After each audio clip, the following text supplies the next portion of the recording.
মাল নথা আপনার মতন নেতারা কে গুনতো না। যত যত পদে পান, যদি আপনার কাছে মাল ন থাকে আপনার মতন নেতারা কে গুনতো না। আমি বুঝি সোজা কথা বলছেন না। আর আপনি যদি মনে করেন কেউরে ব্যাঙ্গান, পরে এই ব্যাঙ্গানি জবাব আপনি খাইতে হইব, এটা মনে রাখেন। এরম রাজনীতি করেন ভাই, সমাজ এলাকা এর মধ্যে সুন্দরভাবে সবাই লগে চলেন। আমি কোনো দল বিদল কি এগুলা করি ইয়ে করি চলি না। ভোট আইব, কে কেউ এটা সাপোর্ট করবো, কেউ এটা এটা সাপোর্ট করবো, তাহলে ভাই নইলে তো আমাদের আমাদের মানে আমাদের ইয়েটা তাহলে তো আপনার ইয়ে হইতো না, ওই যে গণতন্ত্র হইতো না, তাহলে তো রাজতন্ত্র থাকতো। আসসালামু আলাইকুম, সবাই কেমন আছেন? আশা করি ভালো আছেন। আসলে আজকে কয়টি কথা বলতাম আসছি। মনে করেন আপনার কে কোন দল করে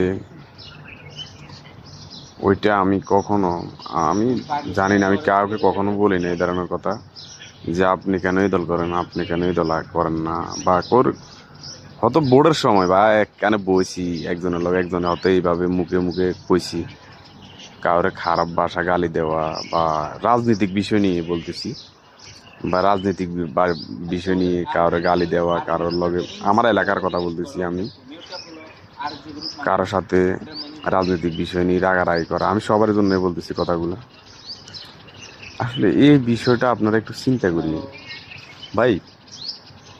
রাজনীতি, আপনারা মনে করেন রাজনীতি করলে আপনি বড় নেতা হইতে পারবেন বা বড় নেতা লাভ পরিচিত হইতে পারবেন।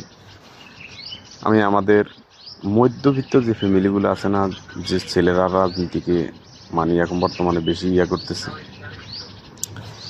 ওদের উদ্দেশ্যে বলতেছি ভাই, তোমার কাছে যদি টাকা থাকে না, টাকা যদি থাকে না, যেই দলের হোক, আমি কোনো দলের নাম বলতেছি না, যেই দলের হোক, যদি টাকা থাকে, কেন বড় বড় নেতারা তোমার লগে যোগাযোগ থাকবে, তোমার কাছে নাম্বার থাকবে, বড় বড় নেতারা হাঁটবে তোমার পিছনে।